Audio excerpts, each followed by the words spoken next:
Thank you, Kelly, for today. Oh, I know. I don't mind. I don't mind at all.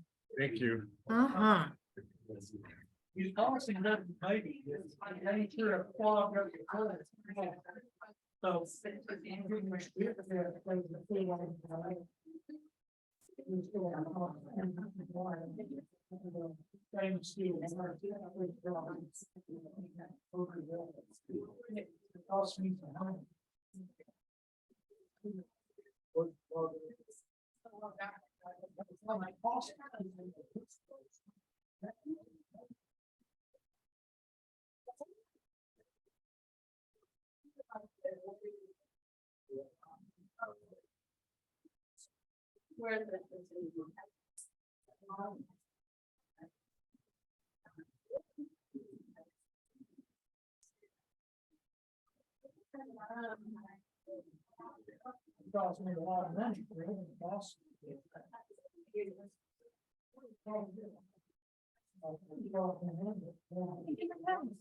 No, I know.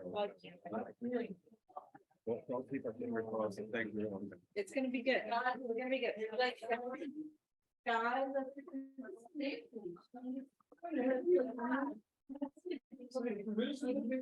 Are we ready?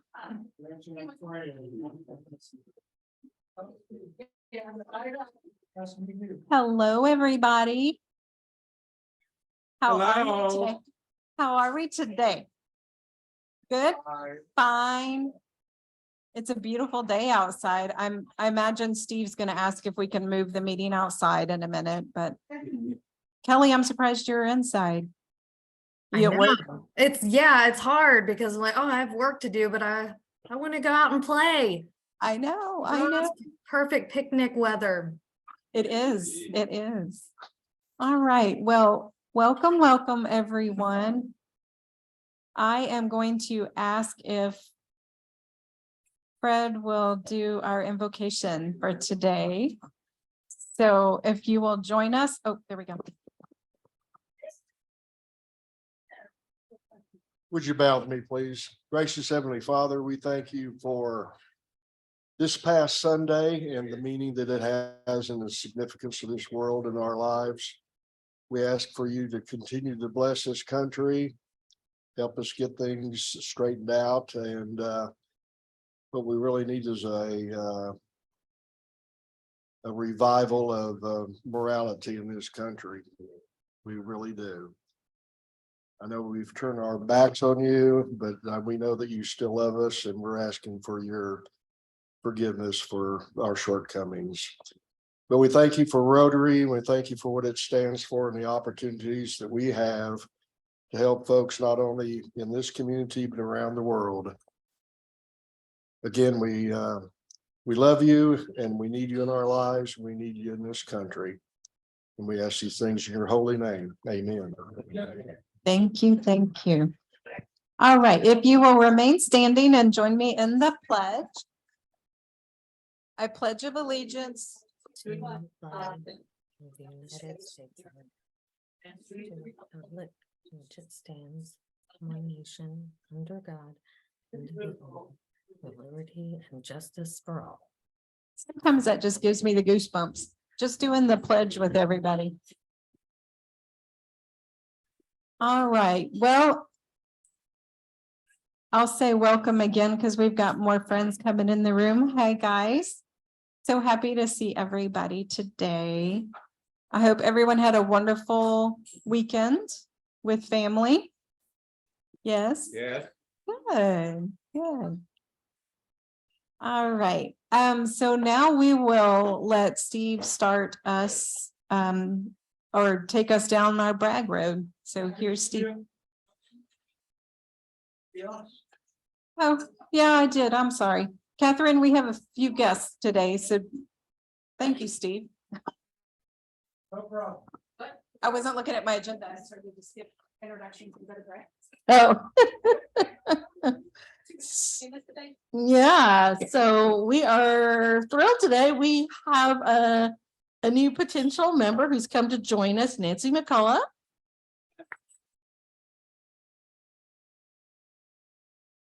And I see that Emmanuel has joined us online.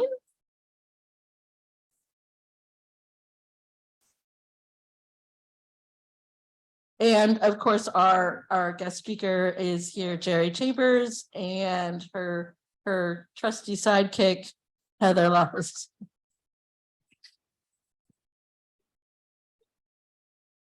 Now we'll go to Braggs. Sure. Welcome, everybody. Hope you're getting rid of your food hangover from Easter. I don't know about y'all, but there was a lot of food set out. Woo! Anybody in a bragging mood today? Peter, let's just get this show rolling. Goedemiddag allemaal. Yeah, so I survived my first trip to Texas Hill Country. The flowers were the prettiest things there. I do want to say that the Texas wineries really need to focus on getting grapes from Texas to make the wine. That'll help. But yeah, all in all, a very good weekend down south. Thank you. Especially they're running behind on their grape production due to the drought. Anybody over here want to brag? Yes? I'm just happy to be here today. I don't know. I didn't really have a brag except, you know, just happy to be here. Been feeling a little bit sluggish lately, but I feel good today. So thank God for that. Like I said, I'm a little bit lethargic after my Easter dinner. I just want to brag, the week before Easter, we kind of had a family reunion down on the coast, down Gulf of Mexico. And my daughter and family live down there at Clear Lake Shores, just south of the NASA area. And we had a great time. I like the community. It's only 1,200 people. It's kind of like a little island or just a short bridge. But the speed limit there, and I enjoyed that, 20 miles an hour and enforced. And when everybody gets home from work or whatever it is, you get in your golf cart and ride around and go fishing. And they go over and watch the sunset across the lake every day. So it was great fun seeing everybody. And my daughter cooks excellent seafood.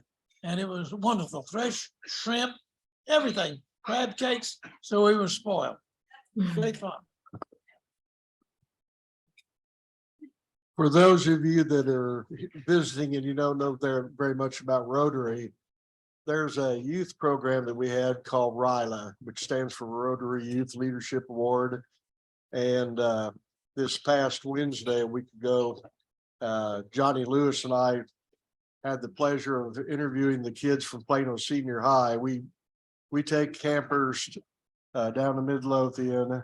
This year will be May the 28th through June the 2nd, 6 days of leadership camp. And after their junior year, and we interviewed about 28 kids.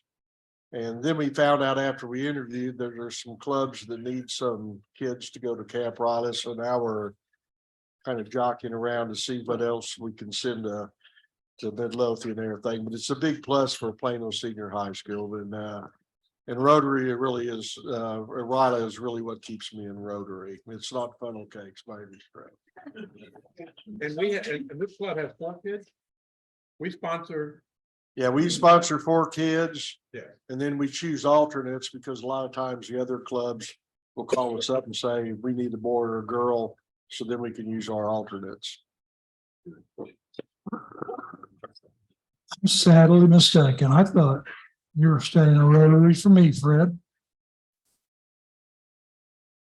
I just can't believe it. I don't know if I'm gonna get over it. Yes, ma'am. I'm going to be an election judge again on May the 6th. And I need one more clerk.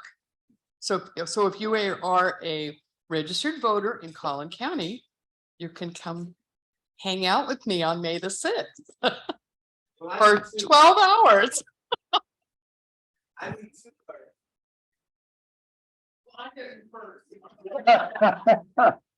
I might just come over there and run around, so you'll have to find me or judge me or something, you know, for running inside. I just wanted to brag on Tamara. This weekend, we had a really cool event at the Douglas community. A lot of our community came out with some of the elected or wanting to be elected officials. It was a really good event. It was great.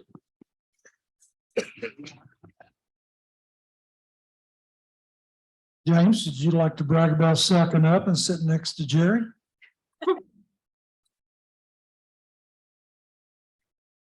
I have absolutely no idea who this lady is. I came to sit by Michael. I have not yet met this lady. Okay, perhaps I have once or twice. A quick bragging. Oh, but I did it last time. I think I told you. And this is not a brag about me. It's about my wife, I think. For those of you know, and I think I told Tam and LaShawn. But went to dinner last week, my wife and I, wonderful opportunity to go to dinner. And as we were about to leave, they brought us dessert. And I said, I told the waitress, I did not order dessert. And she said, we know the people at the table over there brought the dessert, paying for it. And I said, wow, this is wonderful. I said, Sean, let's go, let's thank them. So we went over and I said, young man, you did not. And I seen the guy. I know his kids went to school with my personal kid, but I didn't know his name. He said, well, you don't know me. He said, but the Thomases have had such an impact on the city. I just wanted, this is my way of saying thank you. And while I was conversing with him, my lovely wife was conversing with his wife. And he thanked me and I just said, but you didn't need to do that. So Sean and I walked out and we were getting in the car and my wife said, she was so nice. What she told me is the Thomases and the legacy that the Thomases had. She said, you have no idea how absolutely brilliant your father has been to our community.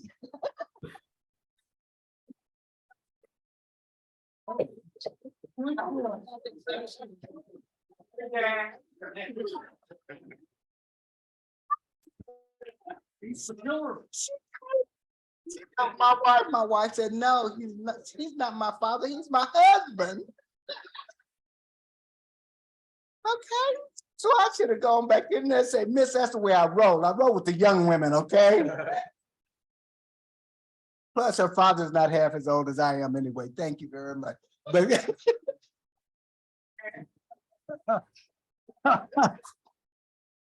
All right, we have some braggers online.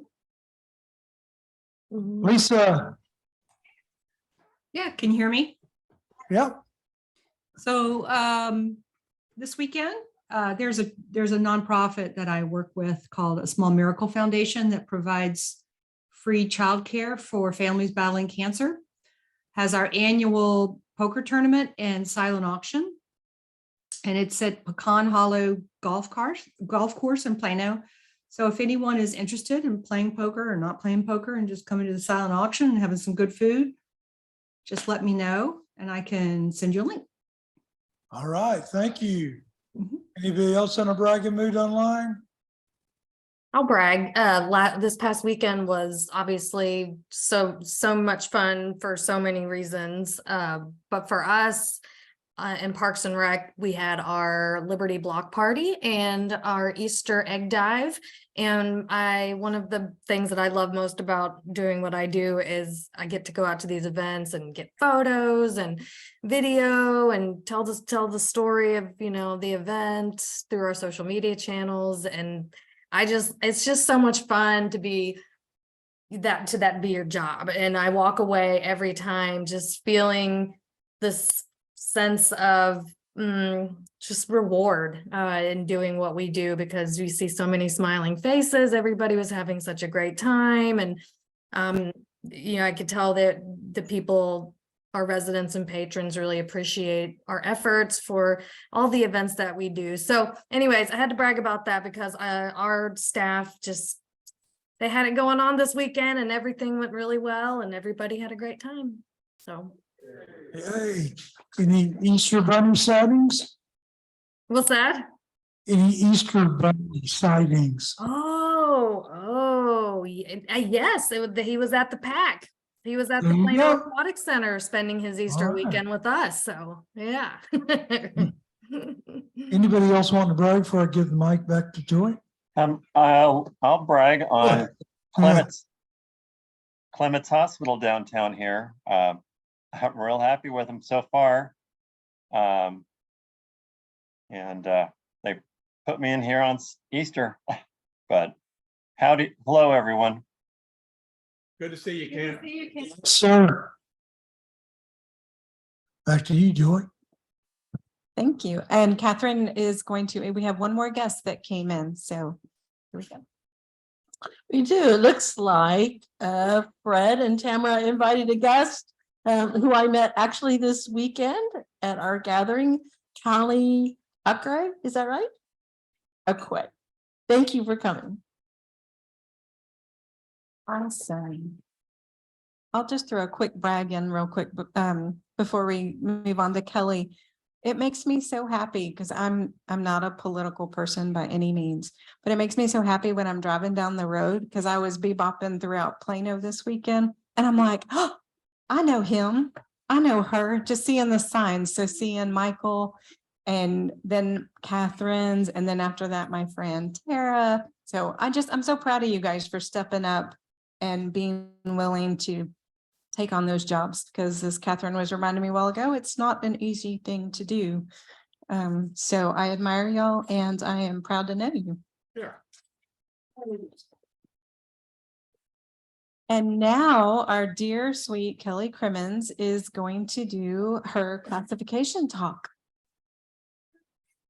Yay. Okay, I am going to share my screen. Make sure I know how to do this. Tech, we're in trouble if you don't know how to do it. Oh Lord, making me nervous here. Okay, wait, hold on. I just had to make my screen bigger. Okay. Okay, so this is not going to take too much of y'all's time, but I'm just going to spend a few minutes to introduce myself and tell you guys a little bit about what I do for the city of Plano. So my name's Kelly Crimmins, for those of you who don't know me, and I am the Public Relations Community Outreach Specialist for Plano Parks and Recreation. I've been doing this for 6 years. It was a brand new position. And so I have had the pleasure of growing this position ever since then, and it continues to grow. These are just a few pictures of me out in the field. If I'm not, like I was telling Joy, if I'm not strapped to my desk in the office staring longingly out the window, I am out and about in our parks, our rec centers.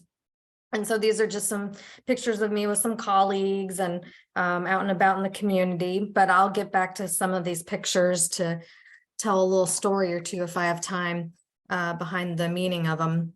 So a little bit about me. I joined Plano West Rotary Club about almost 2 years ago, and I'm a Georgia native from the Atlanta metro area. I got my bachelor's degree in journalism and public relations from Georgia State University many, many years ago. And my first job out of college was working at a daily newspaper up in Jacksonville, North Carolina, because I married a Marine. And so it was a really interesting first newspaper job, because we're right there next to Camp Lejeune. And so I cut my teeth on a lot of military stories. It was a very interesting job for me, especially right out of college.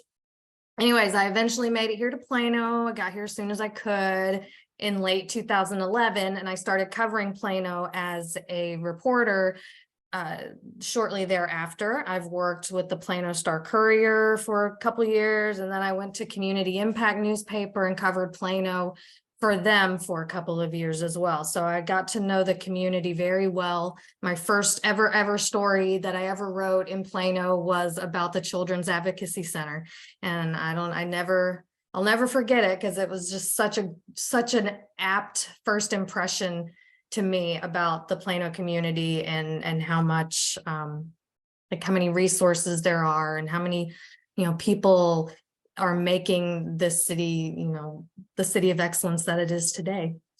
So anyways, married, 2 kids, I have some pets. I like to travel. I like to travel plan. I like to garden. I read, I hike, do things outdoors. And I love trying new foods. The only food that I absolutely cannot stand are olives. Everything else is good.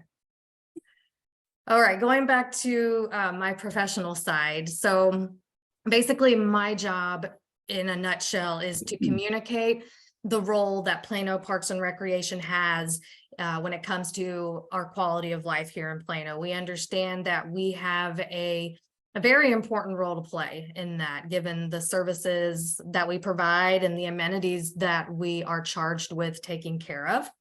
I educate and increase awareness about our award-winning amenities, services, and programs. And community relations wise, I'm involved with event planning. From an internal standpoint, I help with that. And I'm basically the liaison, I guess you could say, for the entire department, the public face of the department, if you will. I go to various outreach events. You've probably seen me at events at Haggard Park that take place, and maybe on our social media channels. I do some video, things like that. And I'm also the keeper of the department history, which is something I was not ever expecting to be charged with. But turns out Plano Parks and Recreation has a very rich history that spans a little over 50 years.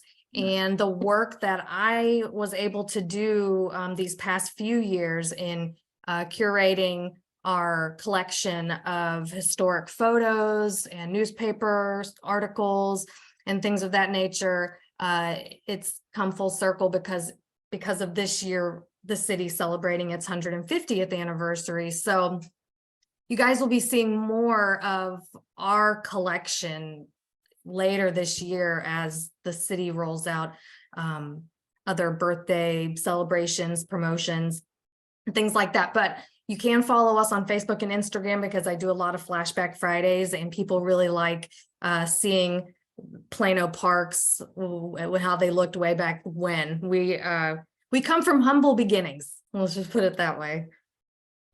Okay, so one of the things that I have done in this role as I work to grow it and really understand like what my purpose is moving forward is I developed our department's first community relations plan.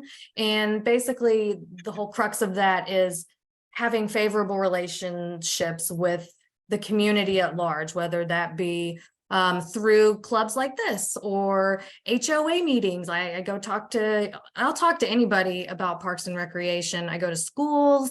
I have an Earth Day event that I'm going to that a company off Plano Parkway invited me to in a couple of weeks.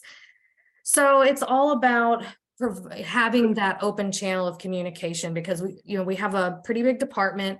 And we have a pretty big scope in terms of, what all we are responsible for. So I'm kind of the information hub, you could say, for the department. I also do, interviews with the media and work on press releases and just trying to enhance and maintain our level of transparency that our residents expect and deserve. So I wanted to share along those lines, our 4 brand pillars. So the pillars of our department that those are the foundations of who we are. And it goes back to what I was saying in terms of the quality of life. So, we are a direct reflection of the quality of life in this community. If you think about that, then you think about just how large our Parks and Recreation system is. I'm gonna go and show you this park inventory graphic here, if you guys can see that, hopefully you Yeah. can. Okay. So that's just like a snippet of, and this is just on the park side, right? We have, the reason why we have so many parks and we have nearly 100 miles of trails, over 4,300 acres of parkland here in Plano in the middle of, suburbia, is thanks in large part to our early leaders who recognized the importance of having a robust parks system. And because they knew that Plano while it may be a small town right now, that's going to change real quick. And that was back, as early as the 70s and into the 80s, where we were purchasing land out in the far west near like Coit Road, back when that was all farmland still, and we acquire that land knowing that it's not like this now, but you wait, and they had a vision, and thankfully we are all benefiting from that vision today. So we'll go back up here again. Quality of life, professional expertise. We are a team of qualified, experienced, and passionate individuals that come from all sorts of backgrounds, which I really enjoy. We all bring something to the team, if you will. So we have an urban forester who is very passionate about the Okay, I don't want to tree. cut you off, but can we wrap it up so I can move on to business? No. Sorry, I love everything you have to say, but I can cut my stuff down. I just don't want to bite into. That's okay. That's okay. Okay. No, not a problem at all. So if you guys ever want any information about our Parks and Recreation Department, obviously there's a lot to talk about. I'd be more than happy to come out to, like I said, your HOA or even like Boy Scout, Girl Scouts. We could talk to schools, any group that wants to learn more. Our recreation memberships, by the way, are also the best you could find for your money around town. So I would maybe think about getting a rec membership since summer is right around the corner. And I mentioned that you can follow us. I highly encourage you to follow us on Facebook, Twitter, Instagram, and on the city's YouTube channel. Just stay plugged in with all the news. Our pool's open May 27th. And summer registration starts May 6th. So stay tuned for more information from us. Let me know if you guys have any questions, either, after the meeting, or shoot me an email. And that's it. Thank you for your time. Thank you so much. I think we need to schedule you just to be a presenter. I would love that. I would love to hear more about all this. I mean, I work in a park and rec building, but you guys do so much more than just what I see on a daily basis. So yes, we can do that for sure. Talk to Joanna. Okay, so quickly, a few things. Scholarships are open. I will keep saying that. I don't know if Eero is online. She was gonna give us an update on the Rotary Parades of Plano because the 4th of July parade is coming up. I believe there's a sign up genius, so we'll get that shared with everybody. Membership orientation immediately following this meeting promptly at 1 o'clock because the facilitator has to leave by 2. Armstrong this afternoon, I saw a great sign up on that. Then there's another opportunity for membership orientation, and it's not new member, it's just membership, because it could be even veteran members that could learn something that they didn't know. So that one is on the 23rd via Zoom at 5 p.m. And quickly, the Rotary Means Business is on May 9th at 5 p.m. So then the candidate forums, if you haven't already signed up, there are QR codes on the screen. There's a sign up sheet or a printed sheet in the back. You can scan the QR code to register for one or both of those. Is it too late? Is it cut off? Yeah, April 5th, I believe it's. Oh, shoot. Okay, sorry, my bad. Retract that. Okay, I heard it. We all heard it from Catherine that if you really, really want to go, they can still get you in. So scan it or talk to Catherine. And so next, Joanna, are you introducing sing, Jerry, or? Sure. We do this every week. One of these days we'll get it down.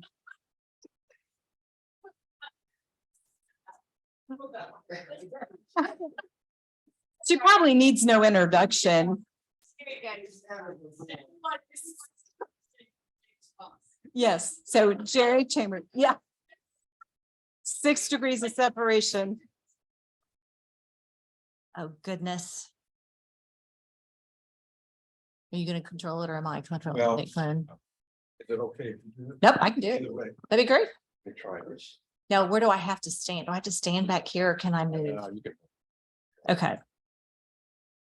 Only if you want to be seen on camera by the people that are watching. They can listen. Okay, down there, I'll go to the next. Perfect. Well, hello, everyone. How is everyone today? I'm Jerry Chambers, and I'm here today with my Communities Foundation of Texas hat on. I'm a senior donor engagement officer there. I do want to go a call back though to Kelly and what she talked about the parks and our founding folks that founded this city. They also were very smart to connect those parks with our schools. So if you look at a map of the city of Plano, it's really cool how the parks and the schools are all integrated together.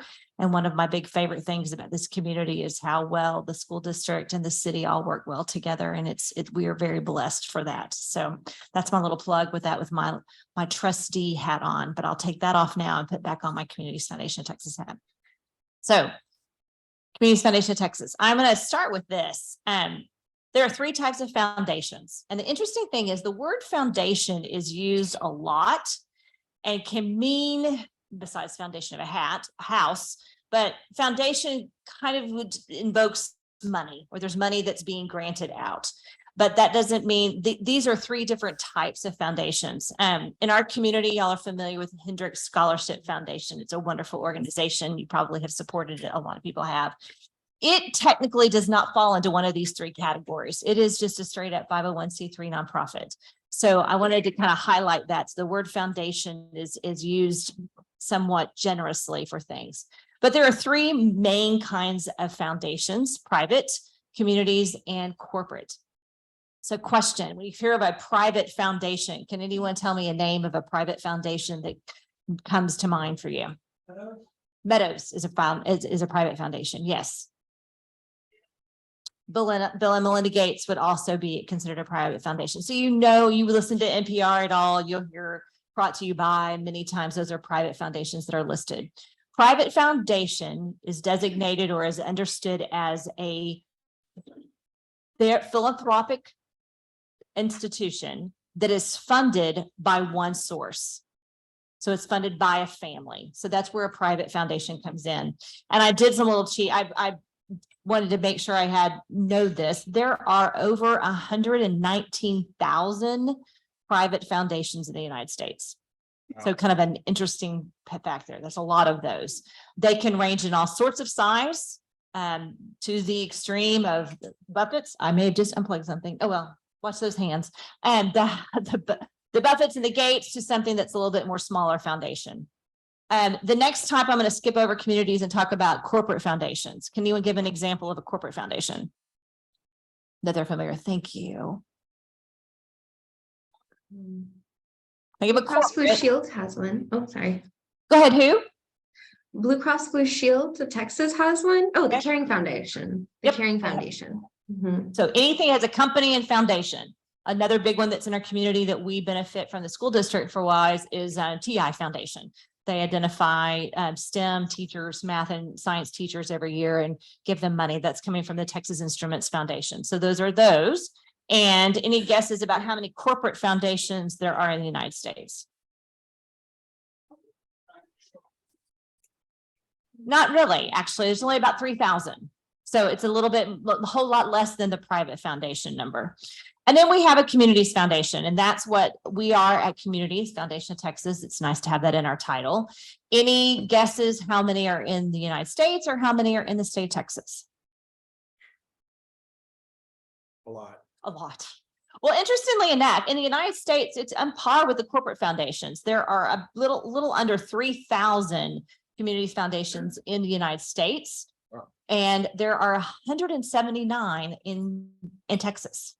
So many of our communities have a communities foundation. So Tyler has one. Longview is working on having one. I don't know if they've opened their one. And there's a Waco Foundation. Austin has one. Houston has a couple. Communities Foundation of Texas happens to be the largest one in the state of Texas. And it is not the oldest one. Any guesses where the oldest Communities Foundation might have come from? Someone said Austin. It's actually Dallas. The Dallas Foundation is, so it's interesting that the biggest and the oldest are here in our own community. So I'm going to focus on the Communities Foundation so you can know. I'm going to kind of talk about the highlights of what a Communities Foundation, what our Communities Foundation does. And then I'm going to talk to you a little bit about the bread and butter of what most Communities Foundations do. We are unique in that we are the largest in assets. We're sitting at about $1.6 billion, depending on how the market is going. So we are the largest. We're one of the top 10 in the nation. We also have one of the most employees in the nation. We have over 140, we're looking at 150 employees. So that's large for a Communities Foundation. Let's see if I can move this forward. So our vision is thriving communities for all. And our mission is about growing community giving, expanding community impact, and advancing community equity. And we are really committed to that last piece. But I'll get to this first. At Communities Foundation of Texas, we work side by side with caring donors, committed nonprofits, philanthropy-focused businesses, and civic leaders to build thriving communities for all. And our wheel is on health, wealth, living, and learning. We, as many organizations, have been exploring the importance of making sure that everyone, and when we say all, we mean all, that all people in a community feel that have a sense of belonging, they have an opportunity to thrive, and that barriers are removed so that everyone can benefit from that. And I just, side little note here, the term DEI is becoming under fire, unfortunately, in the communities that we are in. It's important to know that we at Communities Foundation of Texas are very much committed to making sure that's about who we are. Where giving thrives, communities thrive too. So that's where we are about. So North Texas Giving Day. How many already knew that CFT and North Texas Giving Day were one and the same? Okay, nod, some hands, good. So this is the largest single giving day by a region or area in the nation. In 2021, in the midst of everything going COVID, we raised over $66 million in a day for over 3,000 nonprofits. This past year in 2022, that number was 62.6, a little bit of a drop, but that was a national trend as people were starting to face the realities of where we are in a post-pandemic world. And this year, it will be September 21st. I can remember that. I have to remember that because I failed earlier. She was mentioned, but my dear colleague, Heather Lotus, is here with us today. And that's her birthday this year. So we are putting a party together for Heather on North Texas Giving Day.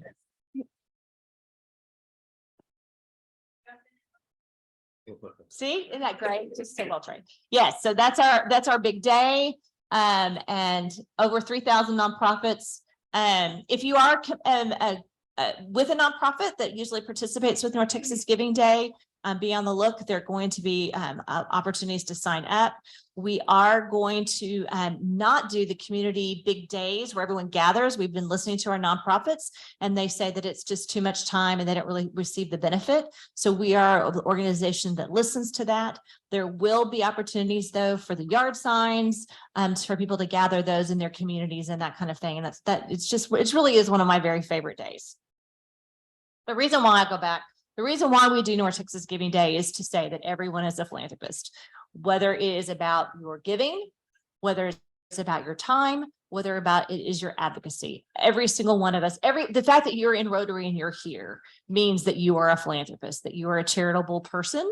And so we want to make sure that that means everyone. And that's how North Texas Giving Day got started, is to let everyone know that, give donors an opportunity to learn more about their community and what nonprofits exist. And also just a wonderful day to highlight the nonprofits. You already know about this. How many people were here when my colleague Elizabeth Lizer was here for the Give Wisely session? So I love feedback because we always wonder what should come first. The Give Wisely presentation and then a deeper dive into Communities Foundation of Texas, or is it better to do Communities Foundation of Texas and then do the Give Wisely? So I would love your feedback on whether this made sense for you guys. It is an opportunity for us to work with givers to help them define their passions. And you already had that, so I won't spend much time more on that. One of my favorite things that we do is a program called Emerging Leaders in Philanthropy. This is also something that is unique to our organization. Not every Communities Foundation does this. Business folks, nonprofits, municipalities, anyone 25 to 40 who is interested in learning more about their community and knowing more about how to engage with nonprofits are encouraged to apply. It is a competitive process, just like our leadership Plano here, but the focus is completely and holistically about nonprofits. The cohort of about 80 young men and women gather together. They learn about the community. They have to collectively come up with a purpose and an area that they want to give. And we are very blessed at Communities Foundation of Texas to have a donor that funds this program. They, at the end of the program, will get to donate $25,000 to a nonprofit that they have researched, culled, had a presentation to. And so it's a really great way for a young person to get started on their nonprofit journey. We also work with businesses. CFT for Business is another entity that we have. Again, something unique to our foundation in realizing that businesses do better when their employees are engaged, and not just engaged in the business, but engaged in the community. This is Volunteer Month, and my dear sweet colleague Kimberly Banks is on 27 different days of activities all over North Texas, working with businesses. Heather and I will be volunteering with Hunt on Friday. We're going to be at an elementary school in Dallas, and we're going to be help cleaning up their playground and building benches, and I think I'm glad it's not going to be too terribly hot. We're going to be outside doing some sweat equity for this elementary school with the Hunt Cares group. So it's a great thing that we do, and this is something we facilitate for businesses. So if you're aware of a business and they want to be engaged, they don't have the headcount or the resources to make that happen, our team will do soup to nuts for that business. Another big piece, and this is one of the reasons why we have over 140 employees, is that although community like North Texas Giving Day only serves 20 counties of North Texas, our Educate Texas team is all over the state.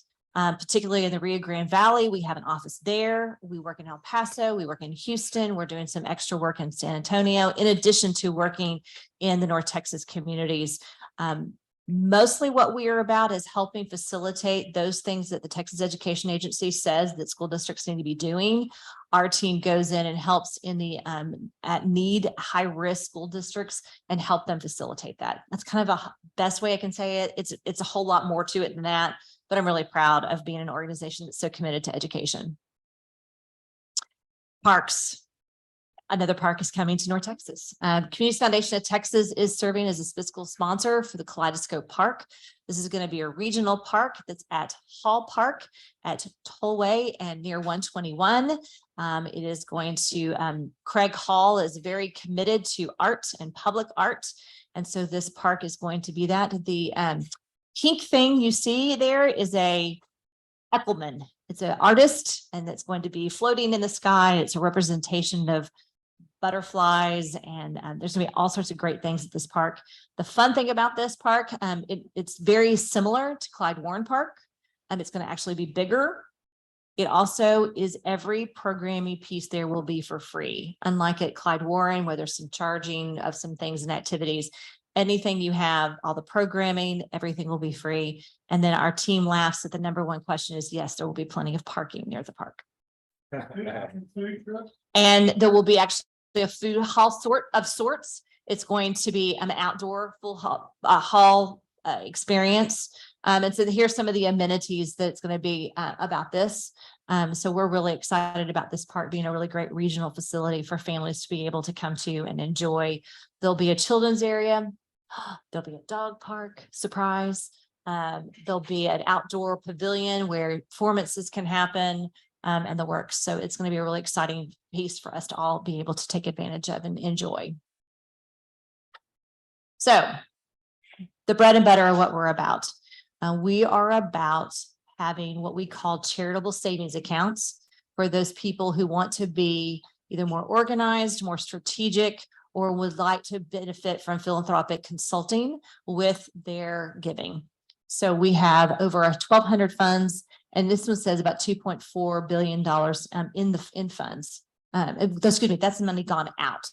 We have that much has gone out of our organization since 1953.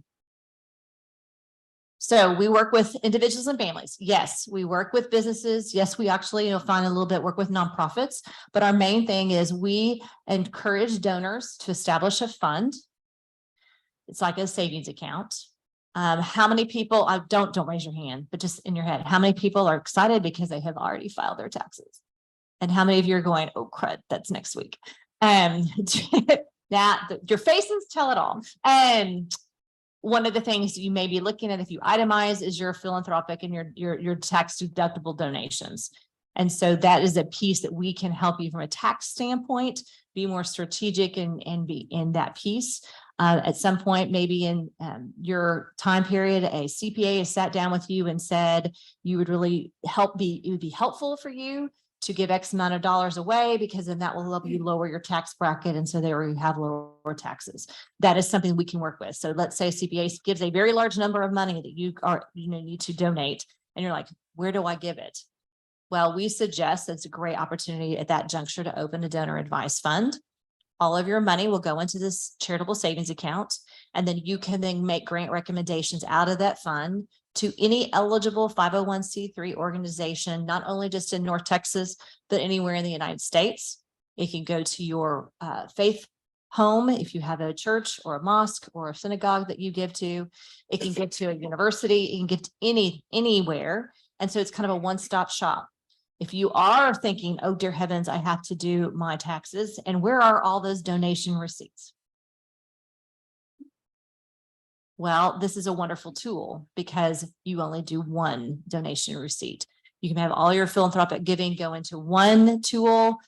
It's there, and then you can make your grants. And the other thing that's nice is we keep up for you all of your giving. So if you want to pull up your giving sheet and see where you gave over the last however many years, we can do that for you. So you can see kind of a track record all in one place about your own giving, which is a really nice thing. So other pieces. Far right, we have more than just a donor advised fund. What I've been describing for you is a donor advised fund. We have other funds as well. One of the ones I'm most proud of, you can tell what my personal passion is we have scholarships. We have lots of scholarships, over 60. This is scholarship time. So if you know of someone who is looking for a college scholarship of some sort, I highly encourage you to go to our website. We have all sorts of scholarships. They can be for K-12 private school. The scholarships can be for university. Scholarships can be for trade. We have a recent new scholarship that the donors want to only fund those people who are doing something in the tech or career fields such as welding or HVAC or auto mechanics. The interesting thing is people don't realize it may be one thing to get into those degree programs, but then you also have equipment you have to buy in addition to that. And it's not something that everybody has. So one of our donors wants to make sure that if a student has that scholarship and they need help with equipment, they will provide that equipment as well, which is really a cool thing. There is a scholarship in Plano for a Plano student who went to a Plano school. It was in memory of a young woman who is a Plano grad. She swam on her local swim team, and in traveling to college, she had a car accident that took her life, and the family has made a scholarship in her honor and her memory. And interesting enough, it's for any Plano ISD or Plano John Paul student who swam on their varsity swim team with a 3.5 GPA. So our scholarships can be very, very specific, or they can be pretty generic, but that's kind of a neat thing. Agency funds, we have all sorts of different other kinds of funds. And I'm going to talk about a couple of those.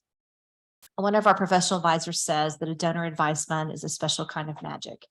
And I will tell you that it's really true. It is so wonderful to be able to say, I want to give to X, and you literally go into a portal and go dump, dump, send. And that donation has been made, and you don't have to worry about, receipts or any of those things. They're pretty cool. So those are the kinds of funds we have. A donor advised fund allows donors to make a charitable contribution, get immediate tax benefit, and then you can recommend your grants over time. So another thing people are doing these days is they have a windfall.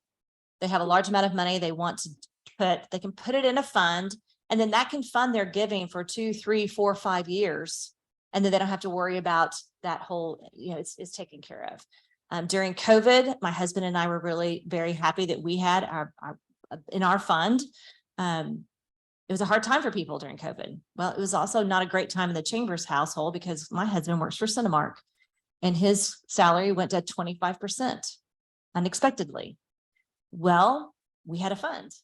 Guess what? The only thing we can do with that fund is to give it to a nonprofit. So we were still able to help those who are we did not go without a meal, but we certainly weren't going to be in a position that our general pocketbook would allow us to be able to be philanthropic, but we were, because we had put money aside for that. Another great way of partnering with Communities Foundation of Texas, if you have a fund, is anytime there's a national disaster or an international disaster, within 48 hours, our organization will put together a list of boots on the ground organizations that will be making a difference, either meeting the need of that immediate emergency or planting a seed for helping that community rebuild after an emergency. We were very involved with the Uvalde shooting afterwards. We've been very involved with helping boots on the ground and allowing our fund holders know how to help when that tragedy happened. And we've also been working with nonprofits, nonprofit funders across the state to do funding for the Uvalde community for the long term. When the earthquakes happened in Turkey and Syria, again, immediately there was a very long and lengthy list, and you could decide oh, by the way, this list is public. So anytime any one of you all have a situation you want to give, you can go to our website and it will have on the front page where you can do that. That's just part of who we are and what we're about. So grant making, this is a little bit more about how we have our influence grant making. We have a philanthropy team. They work with nonprofits. They know them really well. And a donor, in fact, I'm meeting with a couple of donors coming up this month. They really want to do something with HBCUs or really do something with lower income families to help them with education. And so they're going to be sitting with our philanthropy team member and myself, and we're going to put a plan together and some options for them so they can really feel like that they are really making great impact with something that they have become very passionate about. But these are all the things that we do. And this is how it kind of breaks up. That's much, let's do that back. So the big part of our funding is from the Caruth family. Our facilities in Dallas sit on the actual property that the Caruth family had. It's a fun fact. The Caruth family at one time owned all the property from downtown Dallas to where 635 resides, go east to Jupiter and go west to Inwood Road. That was their land. So where you're thinking SMU, you're thinking North Park, let me see where my priorities are. Very wealthy family. And so that is where that 57%, their funds and grants are always made about education, health, and public safety. I'm gonna take a sidebar for this for a little bit, because one of the things I'm really most proud about our organization is they had enslaved people as how they got their money. So the Communities Foundation of Texas has done significant research. We've recently discovered that the first Black dentist in Dallas was born on the property before the family was freed. We now have a historical marker to honor that. We have done the research and we know all of the descendants of those families that were enslaved on our property. And we are looking at what as an organization we're going to be doing to make sure that is acknowledged, recognized, and help in some form or fashion. So I'm really, really proud of our organization for that. Philanthropic advising, that's the yellow, restricted funds, and then unrestricted funds. That's just kind of how things go.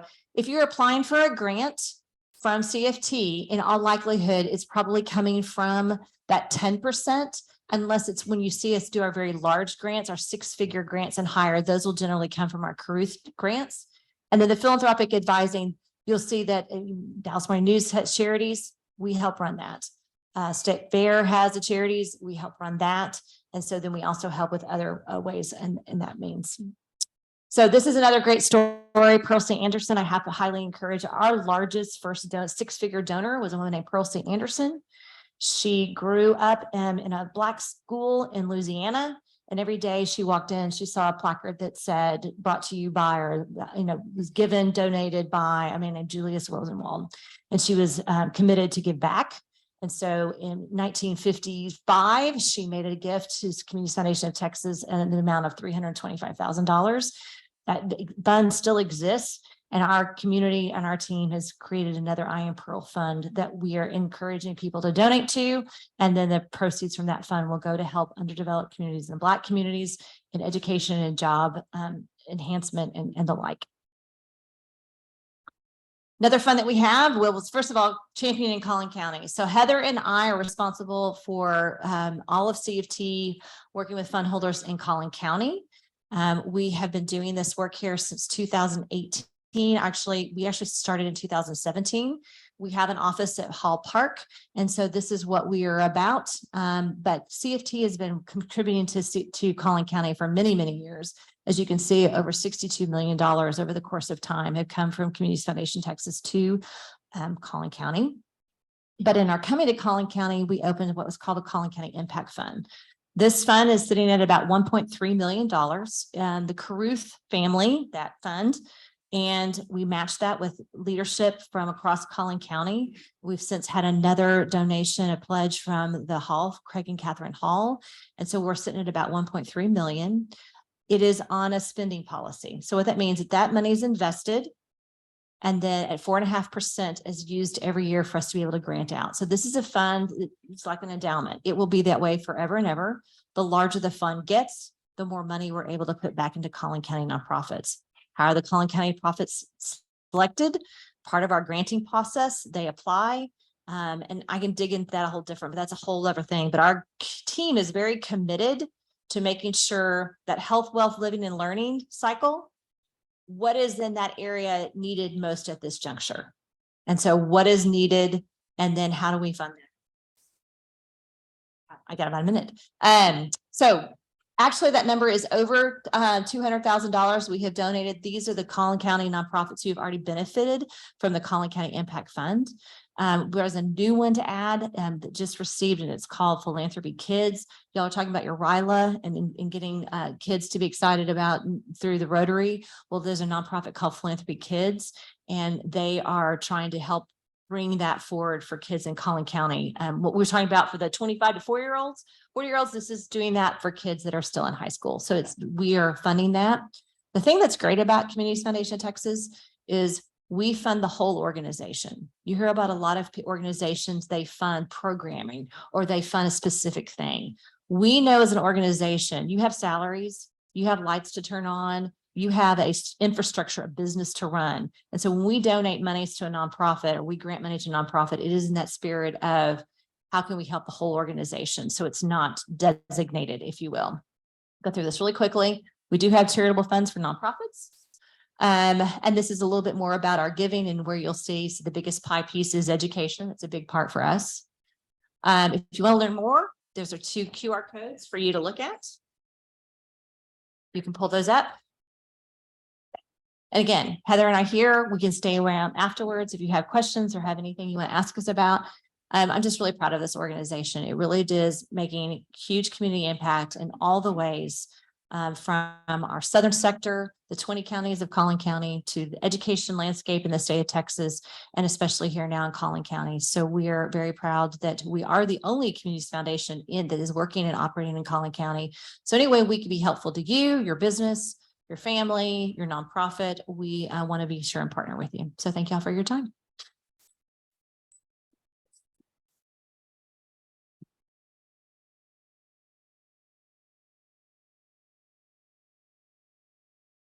Okay, thank you so much, Jerry. I had learned a lot, and I'm a nonprofit professional for many, many moons. stuff to hand out. So Jerry, to show our appreciation for your time and program today, we make a donation in your name to the Polio Plus Fund, which is matched 2-to-1 by the Bill and Melinda Gates Foundation. So thanks to you and your time. It'll end up being a $30 donation to Polio Plus, which will provide vaccinations for up to 50 children. So, thank you so much for everything that you shared with us today. I think we could have gone longer on that one too. A lot of good information today. So next week, another one of Tamara and my dear friend Lupita Tenen is the Dean of Academic Affairs at Collin College. She is in Leadership Plano Class 39 with us, as well as with Janelle. So she will be here next week to talk about all the fun things that she is over there, which is huge. Laura just popped up and said, that's awesome, Laura. Thank you. I forgot to mention that earlier. That friends and family are welcome to join for the happy hour this Friday. I don't remember the specific details on it. Laura, can you unmute? Everyone should have received an invitation. Sorry Thank you. about that, Joy. That's okay. That's okay. Real quick, everybody should have received a evite either through their email address or their cell number. And it's this Friday from 5:30 to about 7. It's at Senior Locos, Tex-Mex on Parker Road, just east of Thunderbird Lane. Love to have you guys come out. Love to meet some of the new members. So this is a good time to just kind of get to know everybody, you know, personally, not just Rotary business. Absolutely. It's fun too. I took my daughter. So like she said, family. Yeah.